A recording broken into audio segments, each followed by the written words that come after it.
और जरा देखो कैसे जो बड़ी कंपनियां हैं, विकसित देश के लोग हैं, उन्होंने सोशल मीडिया को कितनी अच्छी तरह से यूज किया है मार्केटिंग टूल के तौर पे।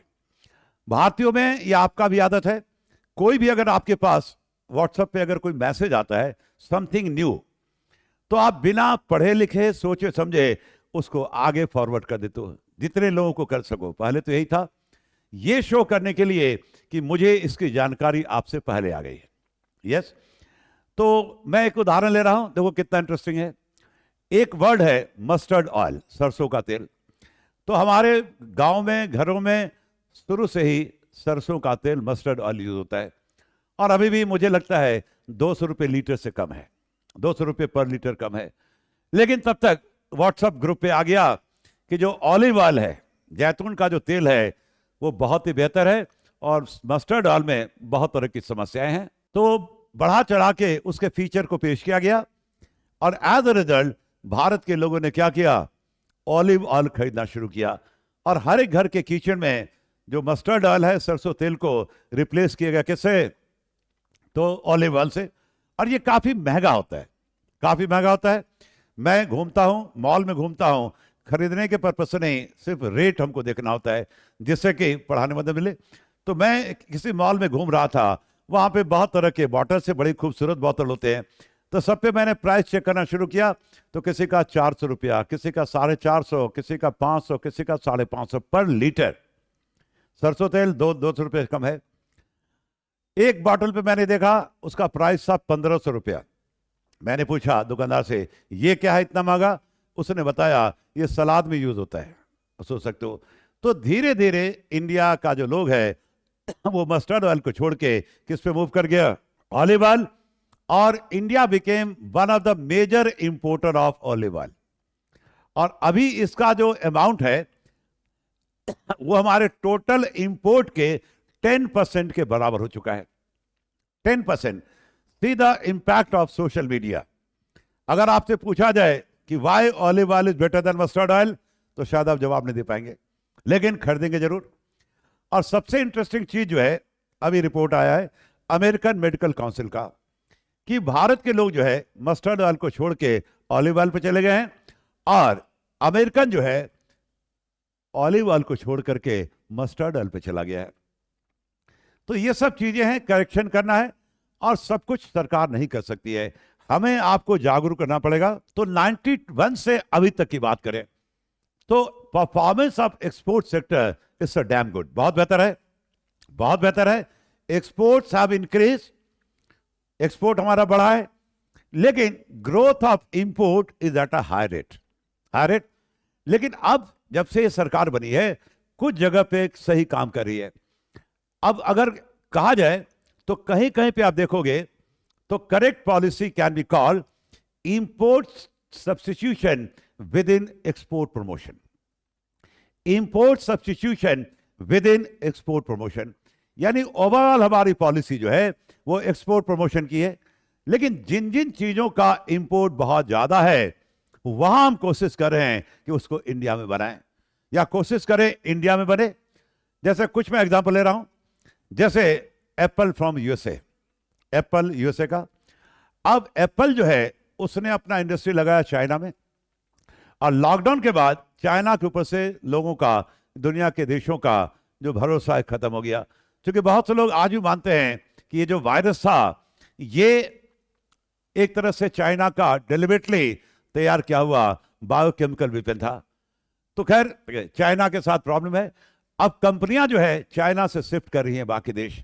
लॉकडाउन सब जब खत्म हुआ तो करीब 8500 कंपनियां चाइना से मूव कर चुकी हैं, कुछ इंडिया, कुछ कोरिया, कुछ एक्सवाईजेड, ऐसे बटा हुआ है। अब एप्पल बनता था चाइना में, और वहां से हम इंपोर्ट करते थे, ये हमारे इंपोर्ट का पार्ट था। और कल का ही रिपोर्ट है, जो ग्लोबल मार्केट में एप्पल सैमसंग को छोड़ करके नंबर 1 कंपनी बन गया। यानी सबसे ज्यादा मोबाइल फोन जो सेल होता है पूरे दुनिया में, पिछले 10 साल से सैमसंग नंबर 1 पे था, और अब पहली बार जो है एप्पल सैमसंग को पीछे छोड़ के नंबर 1 पे आ गया। अब एप्पल जो है इंडिया बनाएगी, अब इंडिया में बनाएगी तो हम इंडिया से खरीदेंगे, नो एक्सपोर्ट नो इंपोर्ट। और इंडिया में प्रोडक्शन हो रहा है और फिर जो है उसका हम एक्सपोर्ट करें। और लास्ट ईयर हमने करीब $5 बिलियन का एक्सपोर्ट किया एप्पल फोन से। i15 इंडिया में बना है, टाटा ग्रुप बना रही है।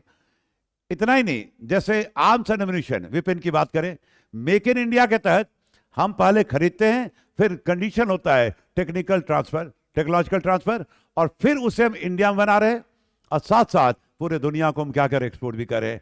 आप बेस्ट एग्जांपल है ब्रह्मोस मिसाइल है, रशिया के साथ हमारा कोलैबोरेशन है, अब इंडिया में बन रहा है और इंडिया से एक्सपोर्ट हो रहा है, और शायद इससे बेहतर कोई मिसाइल है ही नहीं, है ही नहीं। तो इंडिया जो है स्वाभाविक है इसका बड़ा एक्सपोर्ट हो चुका है, पूरे दुनिया के देशों से इसकी मांग है। मेक इन इंडिया के तहत जो है आपका देखोगे तेजस विमान का है और एक्सपेजेंट बहुत सारी हैं। तो यहाँ पे जो आर्म्स का जो है India is going to become one of the leading manufacture exporter. तो इन सब चीजों पे हम काम करें, यानी जिन जिन चीजों का इंपोर्ट बहुत ज्यादा है वहां पे we are trying to go for import substitution. यानी ओवरऑल हमारी पॉलिसी एक्सपोर्ट प्रमोशन की है, but correct to say in some cases we can say import substitution within export promotion, within export promotion. I hope this point is clear, yes or no? तो हम काम कर रहे हैं, but it will take some time. It will take some time. China India में क्या अंतर है? चाइना में क्या हुआ कि China went for reform in 1978 और FDI को मंजूरी दी, और China because by nature they are aggressive, China ने क्या किया, सारे सेक्टर को एक ही बार FDI की मंजूरी दी। हम लेट हो गए, हम 91 में गए, और हमारी पॉलिसी जो रही वो ग्रेजुअल, धीरे धीरे चाइना लीड ले गया। तो चाइना जैसे ही गेट उसने ओपन किया, वेस्टर्न कंट्री जितने भी थे उन्होंने अपना मैन्युफैक्चरिंग बेस चाइना शिफ्ट कर दिया, सारे वहीं चले गए, वहीं बनते थे और वहां से इंपोर्ट करते थे। चाइना अपना कोई भी चीज ओरिजिनल नहीं बनाता है, कोई भी ऐसा एक दो फोन बनाता है उसको छोड़ दो, कोई भी ऐसा चाइनीज प्रोडक्ट बता सकते हो जो पूरी दुनिया में वेल नोन हो बिकॉज ऑफ देयर क्वालिटी, नहीं। रिवर्स इंजीनियरिंग पे काम करता है, स्टिल फर्जी का सामान बना करके, और वो जो है इतना बड़ा एक्सपोर्टर बन चुका है। हमारे यहाँ ओरिजिनल चीज बनता है, but we failed because of the poor policy making and the poor governance. Anyway, अब वो करेक्शन हो रहा है और हम लोग कोशिश करें कि भारत बने। टेस्ला की बात करें, उसका जो मालिक था, कल भी मैंने बताया था कि बहुत अकड़ रहा था कि हम चाइना में फैक्ट्री लगाएंगे। दिस गवर्नमेंट सेड कि नो, अगर इंडिया में बेचना है तो इंडिया में लगाना होगा, और अब गुजरात में लगने वाला है, और price of the car will be around 20 lakh, 20 lakh होगी, और एक साल में 5 लाख कार का प्रोडक्शन होगा। ना सिर्फ प्रोडक्शन होगा बल्कि बाद में उसका एक्सपोर्ट भी होगा। तो यहां पे हम लोग कर रहे हैं। तो बेस्ट तरीका क्या होगा to make the correction? FDI can not be ब्लैन, लेकिन FDI should be made export oriented. यानी FDI हम उन सब सेक्टर में प्रमोट करें जहां पे एक्सपोर्ट प्रमोशन के भी चांस हैं, जो कुछ तो हो ही गया, जैसे आपका एप्पल हो गया, टेस्ला हो गया, या और भी जो हमने पहले नहीं किया। हमने FDI को प्रमोट किया कंज्यूमर गुड्स के केस में, Pepsi P low, Coke P low, इससे क्या फायदा है? कोई फायदा नहीं है देश को। तो ये सब चीजें हैं, ठीक है। अब आपने लिखा है सर बहुत से चाइनीज की कंपनी भी इंडिया मोबाइल बनाती है, लाइक इन। अब सारे को ना वार्निंग मिल चुकी है। अभी लास्ट वीक हमारे जो विदेश मंत्री हैं उन्होंने स्ट्रेट फॉरवर्ड स्टेटमेंट दे दिया कि दोनों पॉलिसी एक साथ नहीं चलेगा। पहले कि आप बॉर्डर पे भी इम्प्लीमेंटेशन करेंगे और ट्रेड भी बनाना चाहेंगे, दोनों नहीं पॉसिबल है। जबकि पहले क्या था, एक तरफ हमारा चाइना के साथ बॉर्डर डिस्प्यूट चल रहा था, दूसरी तरफ China became hour one of the leading trading partner of India. ये जो है थोड़ा सा लैक ऑफ कॉन्फिडेंस। अब ये सरकार बहुत ही टफ है, जो पाकिस्तान के साथ हमारी पॉलिसी है वही अब चाइना के साथ होगी। या तो आप जो है ये जो आप इन्फ्लेशन करते हो, या तो वो करो या ट्रेड करो, दोनों नहीं चलेगा। तो कहा जाता है लेमन टर्म में अब धीरे धीरे चाइना का जो है कहा जाए नकेल कसने का काम शुरू करिए सरकार। ये Sachin, can India sustain without Chinese product? ये क्वेश्चन आपने पूछा सत्यजीत ने। पहले ये क्वेश्चन सत्यजीत मुझे मत पूछो, आप अपने से पूछो, क्या आप बिना चाइनीज फोन के काम चला सकते हो?